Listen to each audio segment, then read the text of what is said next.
There are people in I would say civil street don't open doors for ladies, right?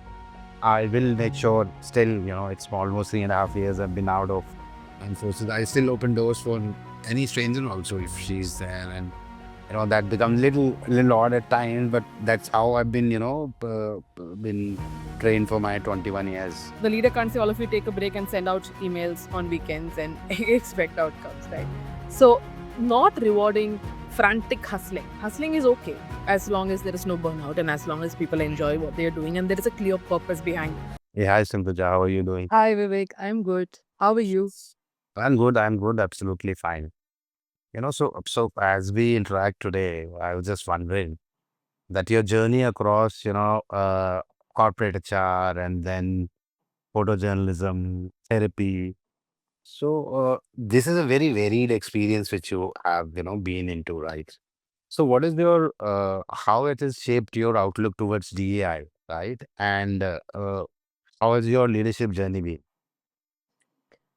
Uh, yeah, thanks Vivek for the question. Clearly, it does seem like these are three distinct worlds. Like there is photojournalism, there is my journey as a psychotherapist, and of course, my life of 20 years in the corporate world in talent management and overall HR. But they really interact with each other and they're very intersectional in that sense. So let me start with journalism. I, of course, started with using photography as an art form, but eventually it became about leveraging photojournalism to create social change. Right. So I worked with people and documented the life in dangerous jobs. I worked on documenting violence against women, children, the LGBTQIA community. And in all of these, the attempt was to really leverage storytelling to provoke collective consciousness of people and reach out to as many people as I could through my work. And this journey personally for me took me from being curious to sensitive to deeply empathetic. And of course, the idea was also to influence people through my stories on subverting their stereotypes, helping people imagine alternate realities and make them more empathetic too. Right? And that's exactly what you do with DEI in the corporate world. You're Mm. pushing the envelope, you're making people see things differently, you're trying to build workplaces that are caring, compassionate, and inclusive. So that's where they intersect. With therapy, again, of course, you become a very great listener. You're non-judgmental, but more importantly, you see people's identity as uh, evolving constantly, right? And that's complex and evolving both, and that kind of enriches your emotional literacy too. And eventually, when I work in the corporate world in the DEI space, it makes me far more understanding of the cultural subtext. It helps you recognize the unseen struggles and systemic trauma that people from marginalized groups may go through. That leads you into building programs and initiatives and policies that foster a psychologically safe workspace. And of course, being in the corporate world, you get a deep understanding of structures and policies and processes and cultural levers that influence human behavior. So, and as a result, I think you're able to embed DEI into the overall business strategy. It really becomes a part of the DNA of the organization. And it's not just a one time initiative. So, I think with all of these three worlds and then bringing it back to the corporate space, I'm able to balance looking at things with great empathy to practicing advocacy and then balancing it with the operational reality of things and bringing in measurable outcomes. I think that's where the intersectional lens comes in. That's so wonderful, And in fact, you no, also had that kind of a journey, right? You were in the army and then you transitioned to the corporate world. So, how's that journey been and how has that shaped the way you look at workplace, DEI, and your own leadership journey? so I've served in Indian Army for 21 years, right? And that was a very, I would say, powerful, strong, and people-oriented journey, right? So, and as we say, DEI. So in Indian Armed Forces, diversity is, people coming from different forms of life, officer cadre, the senior leadership, right? And then people coming from various states in India, even from Nepal, right? So we have that kind of diversity which is there. Now, coming to how I've shared my leadership principles from coming from armed forces to, corporate or startup, I've always been mission driven, right? Mission focused, right? And that thing I've inculcated in my leadership style when it comes to, being a HR leader in my organization, my team. And in fact, when we set OKRs for people, for our team members, it is always mission oriented. And, there was things when we were doing, the appraisal part or maybe the performance review every year, and being in a startup space, every year performance appraisals doesn't work out, right? So why after I came, in that first quarter only, I tried to change it to a OKR system and quarterly performance reviews for our team members, right? And then, it has always been people-centric leadership there in armed forces. The same principle, I brought it here. It is totally, people-centric leadership, wherein I want the organization to become people-centric, where people are rewarded for what they do, and they're, coached, guide, and trained for a specific task, which is there with them, right? Of course, in today's ever-changing fast world, we have to be very agile and, very crisis management skills have to be very, very, swift. That is what I had brought for my team. People are very agile, they can handle any kind of crisis, be it with any team member or in the organization, right? And they've been trying to gather that from my past experience, and that they've inculcated that in their also, Indian Army or Armed Force, a very structured organization. Mm. There is very steep hierarchy that we can't Yeah. have in corporate or startup space. However, that structural execution, that military way of executing things, the processes has to be there in any organization, and that's what I brought there. Of course, it is always teamwork in army, and that's what I want. The organization to be there in the organizations I'm there. So it is always teamwork, and the team's morale has to be up, so the individuals will be found, that they are, wanted in the team, and then they perform really well. So these are certain principles which I brought from my armed forces days to, to my corporate leadership in human resource. Interesting. But tell me, how do you do this? How do you have a people-centered approach in times like today when automation and AI is completely taking over? I'm sure you're working on cultural adoption of AI and taking people along. How are you balancing it out in your organization? So, my organization is totally AI organization only. Yeah, So of we course. make robots Yeah. which are based on AI, Yeah. ML.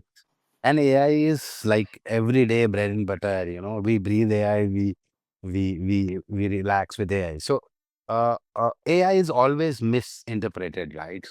So when people hear about AI, they think that their jobs will go, AI will gonna take over. Of course, there are few jobs which will become redundant, right? Which were always a mundane job. But AI is like an assistant. That's why it's, artificial intelligence, which is a assistant to a human. That human approach, especially in human resource or people management, human approach has to be there. So all that mundane, writing emails or maybe processes or maybe data collection can be done by AI. However, human is always required to be there who can, oversee that, and that approach, that human touch which has to be there. So there are certain roles which will be, required to be changed or redefined when it comes to AI. And of course, the employee experience and the engagement comes with humans there. But that data collection, which we all know in human resource, which becomes an integral part of, basically for analytics. So data collection can be through AI and all. And of course, we cannot always forget the emotional intelligence part, which AI cannot bring to the table for us at the moment. I don't know what's there in the future, right? But that emotional intelligence comes with humans, and that leadership comes with humans. So, AI can assist us. I will always tell the team that you are the luckiest one. At your stage, everyone has got an assistant themselves. And our CEO has got executive assistant, and we all have an assistant to ourselves, which is AI, that technology which is there available to us. Right. So I think, by leveraging AI, we can be more more faster in the way we function, more accurate, because the data thing can be handled better by AI, and we can actually get our true potential out. So we can focus on more strategical things. We can focus on our more leadership, things, and we can actually focus on decision making, then working on this data and all that stuff. So, Sindhuja, I was wondering, there is always a chaos kind of environment today in our organization. The world is changing very Yeah. fast, an economy, a lot of, I would say variables which are there today.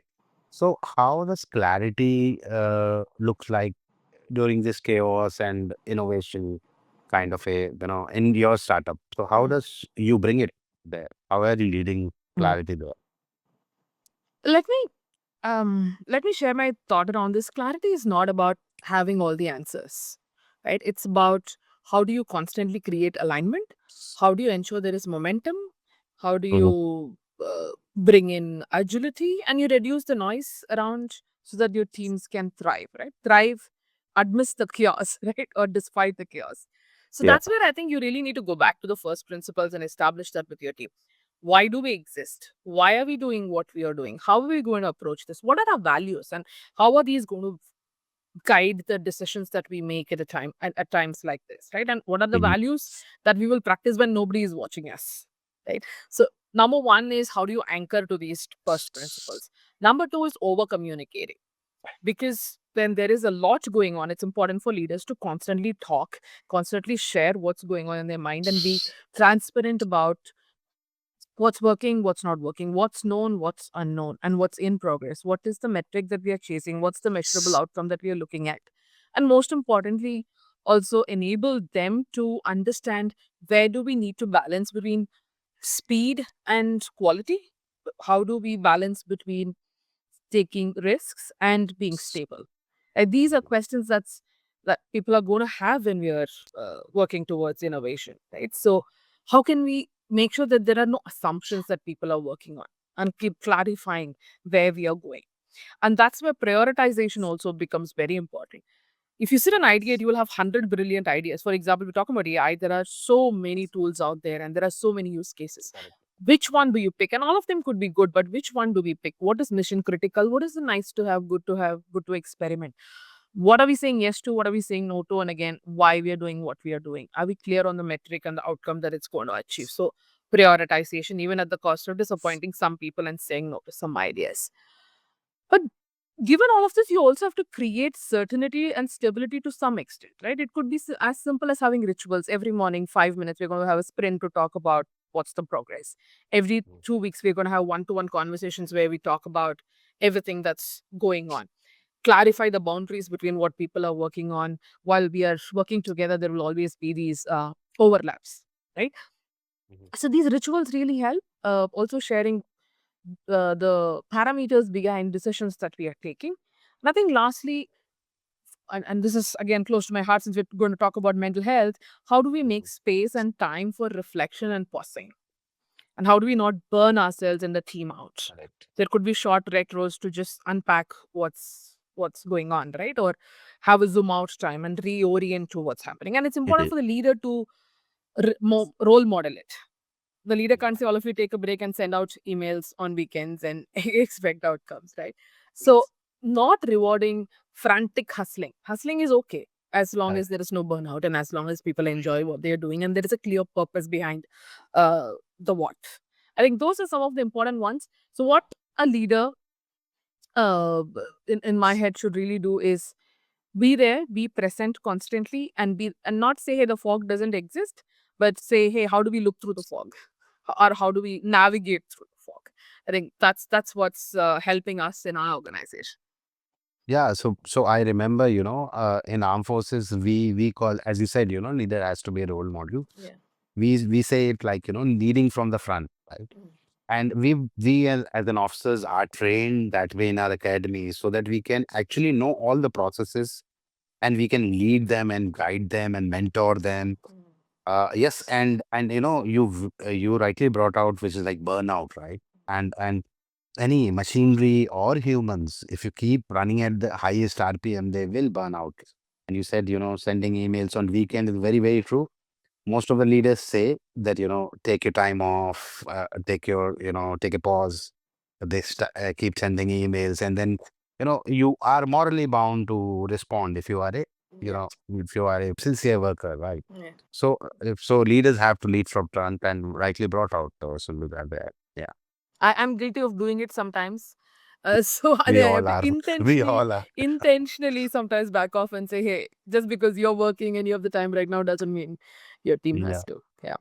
Yeah, so we would be talking about a lot of mental health, and we've been here, so talking about mental health. So, based on your experience, how can organization prioritize and address mental health issues and well-being of their employees, the team members, right? Especially in context with the AIs, with being an AI leader, how can they prioritize that mental health, which I feel, that's not priority at the moment, not at the top priority for most organizations. I may have a long answer for this one, Yeah. uh, close to my heart. I'm hearing patiently. So, firstly, uh, it's important that organizations don't treat DEI and wellness as separate tracks, right? They are very clearly interwoven. So, mental health itself is deeply intersectional. You have to look at identities, you have to look at access, you have to look at systemic experiences, cultural conditioning, so many other aspects that influence mental health. So, as you look at it, look at wellness as a whole, in fact, to the DEI level, that's what will help you go from being performative, surface level support to really looking at systemic inclusion. It's meeting people where they are, looking at identity based stresses, creating a culture where people will thrive and feel psychologically safe, right? For example, people from historically marginalized groups, right? So it could be the LGBTQIA community, it could be people with disabilities. They have a higher risk of facing bullying. They have higher rates of burnout due to representation fatigue or microaggressions that they may go through. There is greater stigma for them to reach out to therapists and seeking help.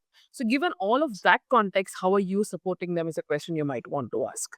And that means you have a approach that's not one size fits all. Let me start with mental health services. Right? All of us have EAP services. Now, are we ensuring that we speak to those folks and done that and finding out if they are trauma informed, if they are accessible, if they are cultural sensitive, are they queer friendly? So all of those are things that we have to audit on, right? And have a data informed approach to it. You have to provide various options to people. You can give therapy stipends, you could have mental health days, you could have something as simple as the apps that you have today. But those are not one off, right? It's part of the 100 things Correct. that you're doing and it's part of the overall initiative. So that's number one. Have a data informed approach and identity based approach. Two, most important is break the stigma. I think actually that should be the first step, right? Normalize conversations around it. And for that, leaders have to really set the tone. They have to start talking about their experiences. They have to become role models. They could probably talk about their own stories of burnout or stress recovery or therapy and how did it help. To make it a part of the rituals, right? If you're starting a one-on-one conversation, start with not what's going on, but how are you feeling today? How have you been feeling? What are you experiencing? Right? And it's make it normal to have days off for mental health reasons. Or you could just say, I'm not in the mood today to work. I'm feeling anxious today and therefore I won't be able to work and be completely okay with it. Right. So that's number one, leadership being the role models. Number two, have experts come and talk to people, talk to them about, hey, what is mental health, what is not, who's a psychologist, who's a psychiatrist, how do they help, what are the psychological signs do you look for, when do you seek help? Like, for instance, a lot of people think unless I break down, unless it's a disorder, I don't have to bother about it. But talk to them about how it's important to invest in your mental health on an everyday basis, how all of us have everyday stressors and personal challenges that we are working through, and it's okay to reach out to somebody. Yeah. So that then of course you have your learning programs, you need to have coaching. And once you go beyond your basic, let's say a mental health one-on-one, you could coach manage also on specifics. How do you speak to people if they are going through depression? How do you ensure using inclusive language? For instance, very loosely, we use words like OCD or depression or bipolar or Correct. anxiety. Mhm. What Mhm. do they really mean? And how do you Correct. respond? If somebody has just come back from a miscarriage, if somebody has lost somebody in their family, a close one, how do you respond? What do you say? Somebody says it's suicidal. We have first Yeah. suicide, first aid training everywhere in the world, but we don't do as much in India. So, how do we have managers as first responders to address mental health challenges, right? How do you do campaigns, for instance, to destigmatize mental health conversations in the organization? But all of this is, of course, learning and literacy. How do we design organizations to be inclusive and not trigger mental health challenges? Correct. Are workloads that teams have equitable? Is it realistic? Is it fair? Because all of these experiences could lead to mental health challenges. The ERGs that you have, are they supported? Do they have budgets? Do they have time? Is the goal in the ERG part of their own work goals so that people can give Mhm. enough time, right? So all of those also you're looking at workplace structure, the hierarchy, the schedule, the expectations. All of them can be a lever for well-being as a whole in the organization. Correct. Correct. And then, of course, measurement. We have to show the outcomes. Uh, while I don't like the idea of show me the business outcome for mental health because I really Mental think it health. should be at the core, but Oh, we have to as the business and the leaders would demand. So how do we show measurable outcomes over a period of time? Fine, it's okay for you to go and attend a training program. What's the action you're taking on the ground post that, and how is that influencing inclusion? And therefore, have audits around are you inclusive? Find out how stress differs based on, say, culture or gender or identity and ability. Who is taking the mental health benefits? Right? Are there certain kinds of people, certain demographics who are taking it? Right? So I think all of this will eventually help us move from being just performative to systemic. The budget, the KRAs, the accountability mechanisms, all of that is very, very important. Just some quick thoughts. yeah, yeah. So, that reminds me, all the, women employees who go on maternity leave, and they come back, right? So I see, a lot of people have that bias opposed towards them. This woman has gone on 6 months of leave, and I see that biased approach towards it. Even managers, they say, "Kids, she's gone on 6 months of leave. Now she needs to work hard and prove herself." But I feel, as leaders, we should discourage all this kind of biasness which happens. Damn it, it's a paid leave which he gets, to bring the next generation for this planet, right?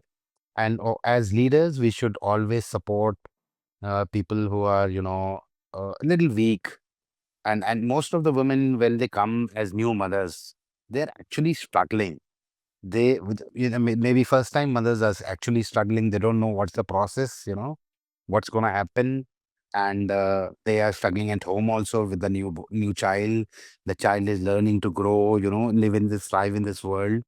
And the woman who is a new mother is also thriving. She's learning the new ways of thriving and stuff.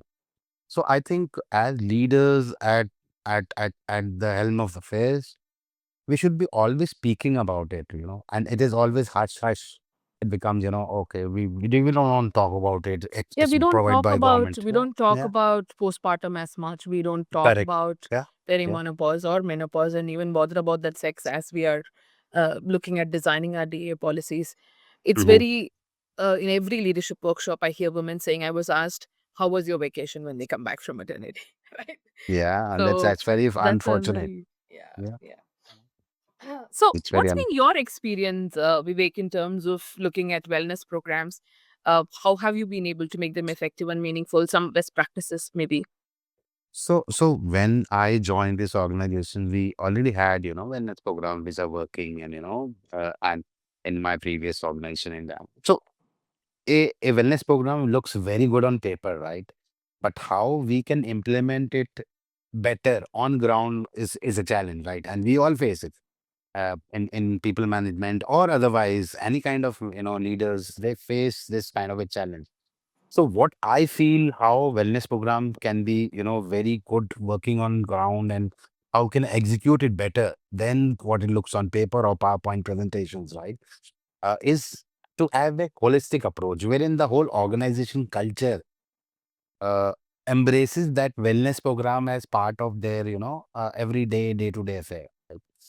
When you greet someone as a manager, when you are greeting your team, you should not ask you what about that report which I asked you yesterday, right?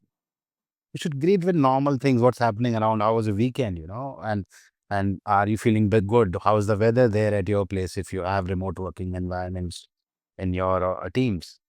And then maybe we can slowly, gradually jump to the point, right? And the point is of the stand-up calls is what about that report? What is that update and all that?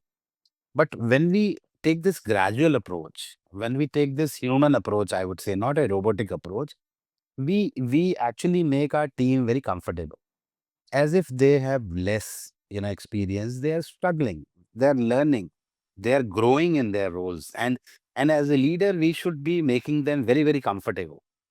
So I sometimes call a leader. That's why women leaders are very, very successful.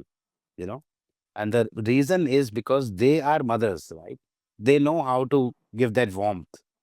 So leaders should think like mothers, give warmth to the team, and why not? The team will thrive better. They will perform. So it has to be a holistic approach every day. What day-to-day activities has to be, mapped, and that leadership program. It should be a well-rounded program, which is like what to eat, the kind of food we serve in our cafeterias, kind of conversation we have, the kind of, facilities we can provide them. So it actually calms down the, I would say, temperatures there in your brain, and actually, calms you down. And that's most important. Now, as you said, leaders have to lead from front. Leaders have to lead from front, and leaders have to ensure that everyone is treated equally. Like we all have biases. It cannot be eliminated 100%. But yes, we should, and the leaders should treat their team equally, and the leaders should ensure that there is there is a method in that madness, the chaos which is happening in the organization, right? And of course, no single program can be, one side fits all kind of an approach. So everyone requires different kind of support, and we should have that kind of a, I would say, uh, options available in our wellness programs, which can fit for individual needs. Someone may need counseling, someone may need, a time off, someone may need work from home to take care of their sick parents or maybe partner or anyone, friends, family. So we should have that kind of flexibility in our programs, and I think this way we will be able to cope up. So I would give you one example. When I was in armed forces, and there was a warlike situation when we had that Uri kind of, that again saying what we are having right now. So all the male members of the family were out. They were not there in the police stations which were there, and I was posted in somewhere in Punjab, right?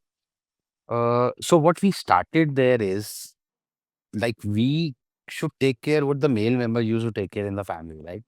Going out, getting stuff, or maybe taking care of the electrical odd jobs which is there in the house.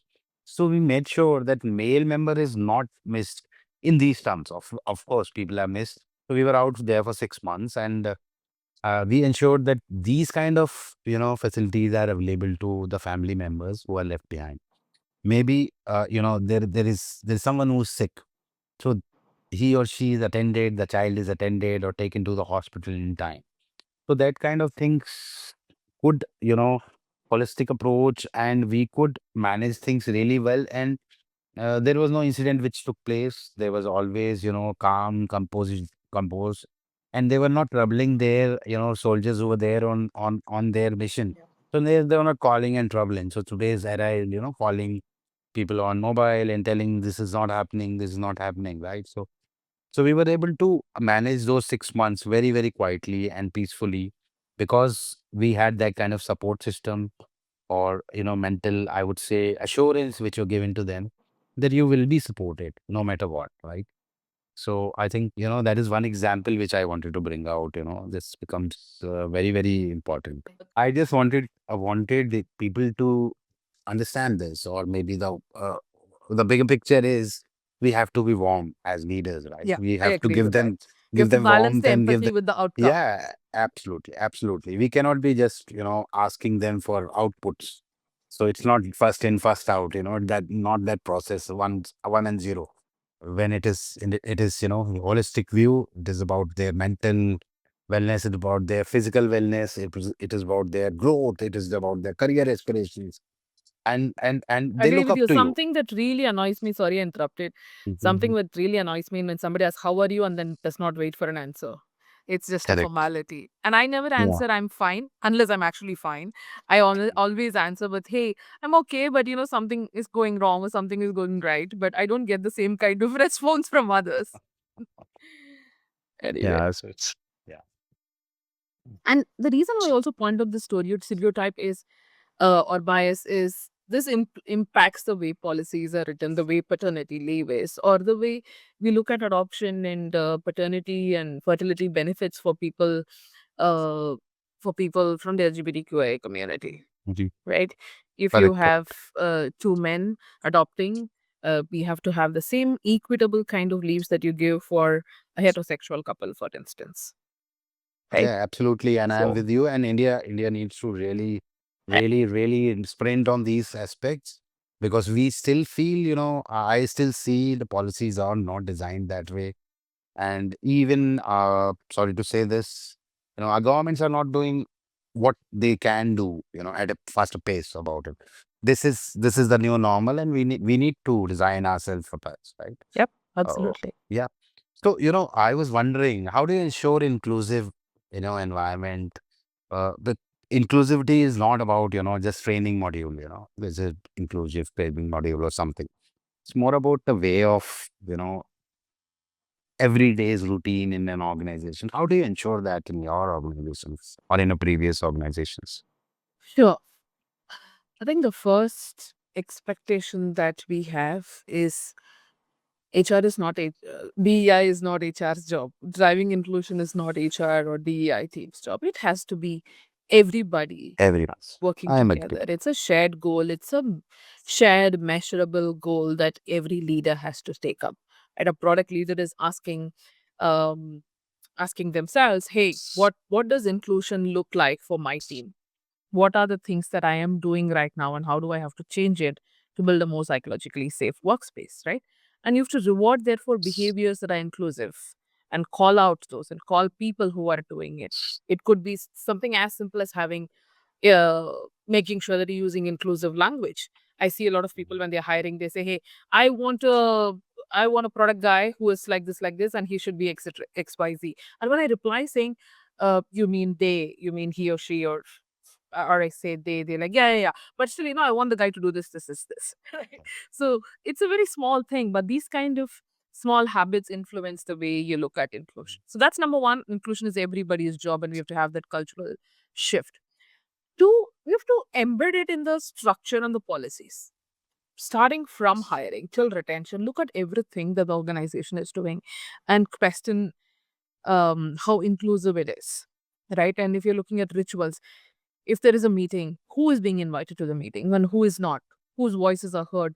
Whose voices are not heard? How are you taking decisions? And are these decisions fair? Are they equitable? Are they based on objective criterion? Are there biases? And then how do we eliminate those biases, right? So constantly making sure there is systemic and structural change that you're doing. And it's not just a program or an initiative. We spoke about it in mental health too. So that's number two. Inclusive language, we spoke about it, but I think that's something that's very important. It could be as simple as adding pronouns in your team or Slack or LinkedIn or wherever, making sure you're celebrating festivals that are looking at people of all identities, right, and not missing out anyone. So all of those rituals become very important because rituals form the basis of the entire identity of the organization. And for that, managers become very important. Managers are your cultural champions. Right? They are the ones who are interacting with everybody in the organization on the ground. And how can you educate them? How can you accelerate their awareness and then take the awareness to action? Those are questions that we need to ask ourselves. And then the whole measuring and ensuring there is accountability to this. It's not just a good to have. Do you have DEI dashboards? that are constantly evolving. And when I say dashboard, most of the time it's just diversity of gender representation that's there, right? Correct, So correct. how do we look at all of those parameters? Can you have a survey, or can you have an overall DEI index, which looks at everything from policies to processes to programs to initiatives to psychological safety, and have parameters around it? If everybody understands it, then build those DEI dashboards and keep looking at them and sharing it with the organization, right? So the question is, how inclusive are we today, and how can we keep moving forward and make needle movement at that? I think that's what we have to keep asking ourselves. We, as in everybody, including the leaders. And then Correct. I think the leading with example, being vulnerable, all of that we spoke about in mental health applies here too. So very well brought out, Sindhuja.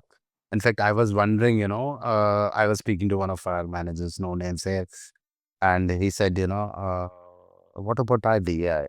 It was hiring, we wanted to hire into campus, and we went to campuses and we went to hire a good amount of people in one of the departments. And he said, what about DI? I said, what is our DI mandate? Can you tell me more about it? And he was like clueless. So like, DI is not my job, I am a specialist in this. And it is so unfortunate that people think that DEI is only HR's baby. But water flows from top to bottom. It happens in nature. It happens in organizations we all work in. And DEI is actually the leaders, the top leaders, the management's job to ensure that there is diversity. There is a diverse. When we talk about diversity, it's not gender, male, female. A lot of that other kind of diversity we can have. What it brings us to the table is problem solving abilities in the team. They being more agile, more fast paced. I would say more enthusiastic in their work. And D is not about just ticking those boxes for your audits, or maybe for getting the organization known as we're very DI Get friendly. And yeah, yeah. So the D is more about problem solving. It is directly related to your problem solving abilities in either adults or teams or any department for that matter. Hey, thank you. That was a good input. And how do you look at HR practices today? I mean, I'm sure when you started to now, there is a lot that's evolved. I remember when I started my career, um, I was in recruiting, and we didn't have LinkedIn and Monster or any of the AI tools to hire, Yeah, right? yeah. So with all of this evolution that's there, are there any HR practices that you think are not useful anymore, but you're still sticking on to it? And if you could kind of Yeah, so uh, I feel you know HR practices also, I would say they are evolving with technology, as other things are evolving, and various things have changed. How do you look at recruitment today was not even 5 years back, right? We have so many tools wherein young recruiters have ability to actually screen thousands of resume a day, right? And they don't actually screen it. So ATS systems are doing that for them. However, there is one policy I feel need to be rethought of or reinvented, which I get in the organization as I brought up, the performance management system. Uh, we think performance management system is about, only focusing on how the individuals perform at the end of the year or the end of the biannually or maybe quarterly, right? However, performance system starts with setting the goals, the objectives, uh, or the OKRs as they call it. Why it starts there is, you automatically take off the load from that team member when the objectives are set right. He or she knows, I will be able to do it or not. Do I need training? And then they can walk up to their manager and tell them that, I am good here, but this thing is missing. And if I can be trained on that before I'm actually required to perform and I'm assessed, right? So there is a lot of load shedding if the objectives are set right. And in my organization, which is very fast paced, or yours, maybe all organizations today are very fast paced. Their objectives keep changing every quarter of the 6 months. So getting that whole system of 1 year, performances, reviews and appraisals is changing. So I feel, and I've set up this in my organization wherein we did do it every quarter. The objectives set before the quarter, the objectives are analyzed and, performance are evaluated during the quarter, and the rewards are given at the end of the quarter. Maybe it's a simple certificate or pat on the back, or maybe a shout out on HRIS, or maybe on your notice board. But what happens is there is a quick turnaround, that this system is closed. My objective was set, I performed, it is closed. Now there is a rating which is allotted, and that all sorts of rating, maybe if your appraisal is a yearly appraisal, all these ratings can be taken into one account. And then if you are a star performer, additional, rewards and recognition can be given to that individual. I feel, organization needs to be very, very fast paced in setting their goals, setting their objectives, and closing the loop. So this is one thing which has worked really well for my organization. It's a real time kind of a feedback which is given to Yeah. the individual, right? I'm guessing you have 3 months is a bit, check-ins and yeah. We have check-ins, and it becomes a very agile system, not a time consuming kind of a system. The objectives are also limited, and so the performance, I would say, management thing is also very, very fast paced and agile. and do you have ratings Manage or you've done away with it? Oh, ratings are there because actually you have to put in a formula wherein you Yeah. get into a appraisal factor, and then it is multiplied with something of your base salary, and then you come to a figure. So it's always ratings. You can do away with ratings, but at the end of the day, when an employee calls you and asks you that how am I, and appraised this time, so the numbers will always work well in this kind of scenario. However, in this short kind of a performance management system, managers actually are not that ringmasters. No, of course. They become coaches. They want, because they are also evaluated for those 3 months. Yeah. They become coaches. They become like more like coaches, and they are guiding their team. They're coaching their team for the overall success of the team. And what I introduce is departmental rating also. Now your department need to work. So if department is working, then manager is working, then everyone is working. But that's not pressure. That's not getting them into pressure. They're not in a pressure cooker for that whole 1 year. So that things get cleared every quarter, and they get time to relax. They get time to for new objectives to be settled for them, and becomes a holistic approach. So that has worked. So the scrapping of annual policy of having annual performance reviews can be done away with a modern, I would say, workforce. So, I Sindhuja, understand. I see you have coached a lot of gender, and you have coached various people around, right? And leaders, right? How do you tailor your coaching according to, to ensure that the leaders have that kind of growth, they have that kind of, so what is your style of coaching? Hmm. So coaching, of course, at its core, the principles are going to remain the same. The approach is going to remain the same. The technique, the listening, all of that.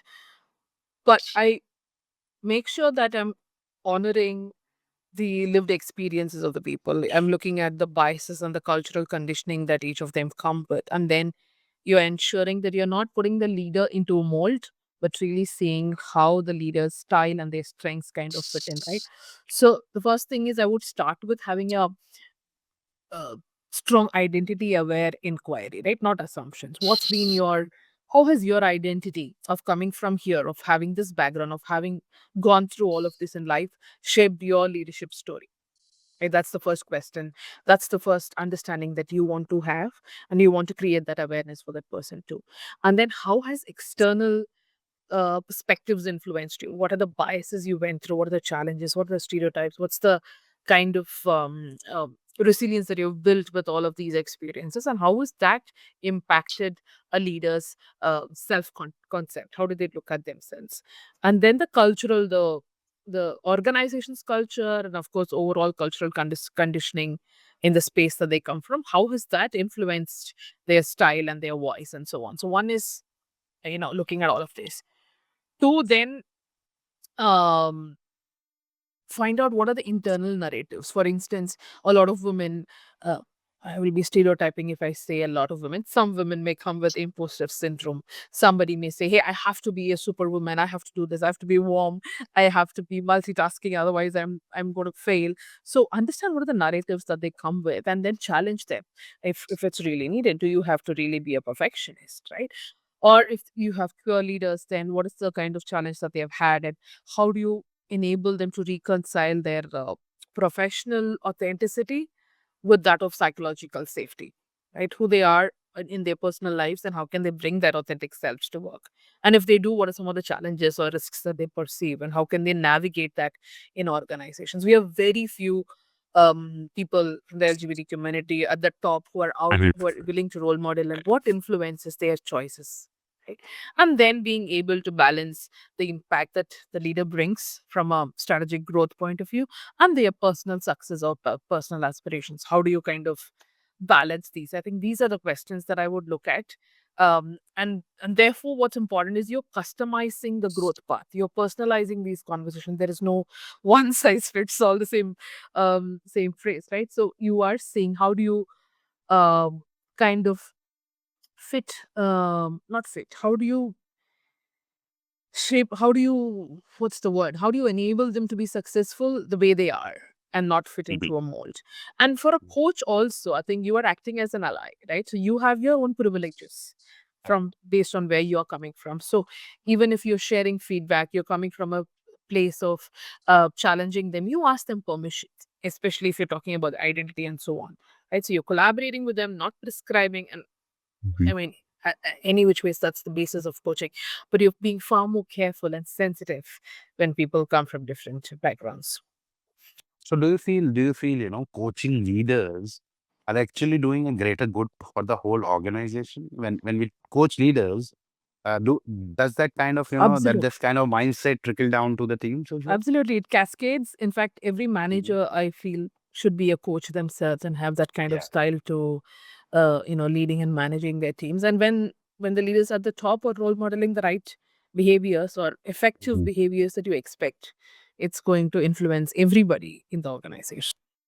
So, just thinking from a HR's perspective, coaching leaders can actually get your, churn ratio down.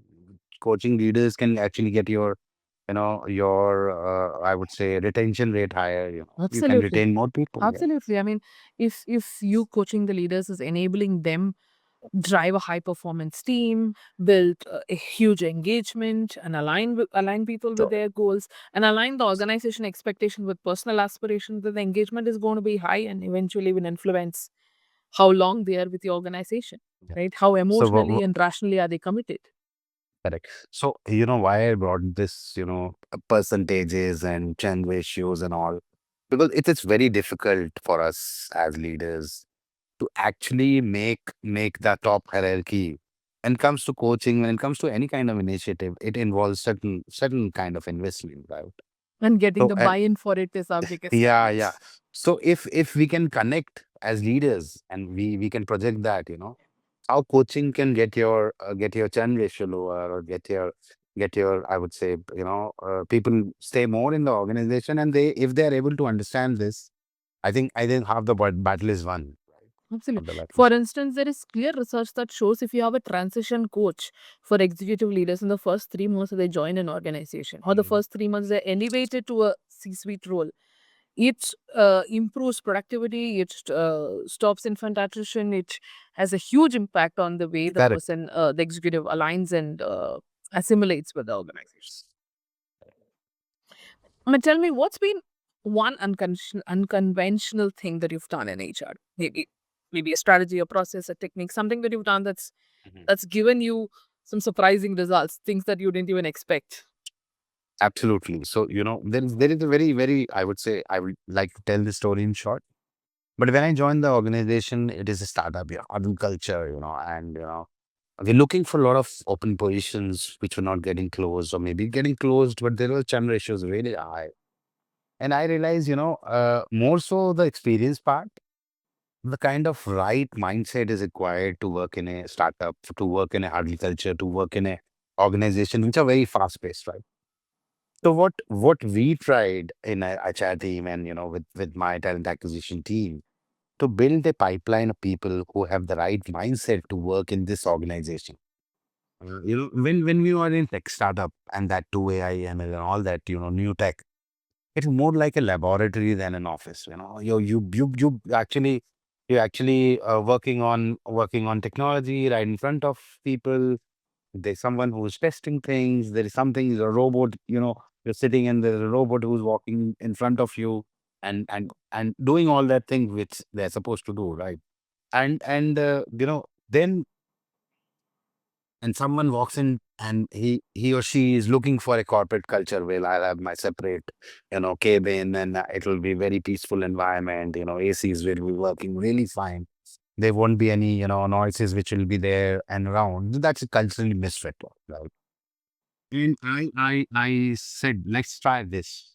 And we went into, as I said, we went into a lot of campuses, and we picked up those niche people who were little less experienced.